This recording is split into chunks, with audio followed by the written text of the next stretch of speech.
अल्लाह को किसने बनाया? अल्लाह को किसी ने भी नहीं बनाया। ये क्या सवाल हुआ कि क्रिएटर को अगर किसी दूसरे क्रिएटर ने बनाया हो तो उसको क्रिएटर को कहेंगे, वो खुद क्रिएशन है। तो वो खुद ब खुद आ गया कहां से? वही मैं कह रहा हूं कि वो उसका एग्जिस्टेंस क्या है? हाँ, नहीं, मैंने पूछा आपसे, आपने कहा वो खुद ब खुद आ गया, कहां से? वही तो मैं आपसे सवाल कर रहा हूं कि वो जो है, अगर आप कह रहे हैं कि उसको किसी ने नहीं बनाया, तो इसका मतलब है कि वो मतलब खुद ब खुद एग्जिस्ट करता है और उसको जो है किसी को मतलब खुद ब खुद है वो। एक मिनट, ये बताइए कि आपने कंप्यूटर बनाया है ना? तो क्या कंप्यूटर के अंदर बैठे हैं आप या कंप्यूटर के बाहर बैठे हैं? बाहर बैठा हूं। अल्लाह ने टाइम बनाया है, तो वो टाइम के अंदर कैसे बैठेगा? वो टाइम के बाहर है। अल्लाह ने स्पेस बनाया है, ये जो पूरा मकान है, पूरा यूनिवर्स है, वो यूनिवर्स में क्यों बैठेगा? वो यूनिवर्स के बाहर है। तो जब वो टाइम बनाने के बाद टाइम से बाहर है, तो आप उसको ये नहीं कह सकते कि वो फला टाइम में तो था, उससे पहले नहीं था। ठीक है, जब कंप्यूटर बनाने वाला कंप्यूटर से बाहर है, तो टाइम बनाने वाला टाइम के अंदर कैसे होगा? ठीक है।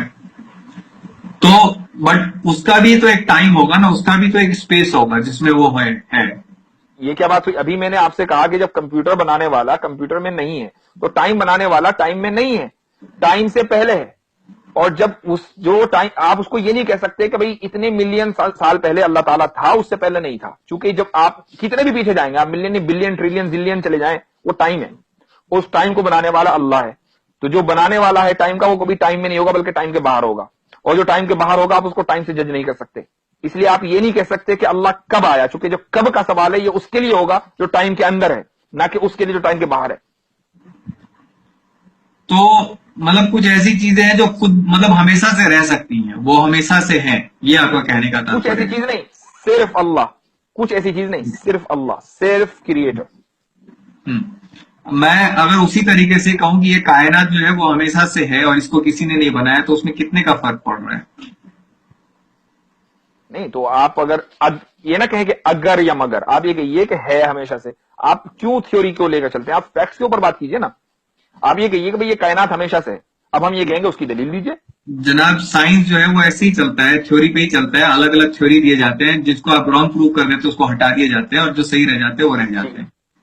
तो आप ये कहिए कि भाई हमारी थ्योरी के एतबार से कायनात हमेशा से है, अब हम ये कहेंगे भाई आप दलील दो, तो आप दलील दीजिए।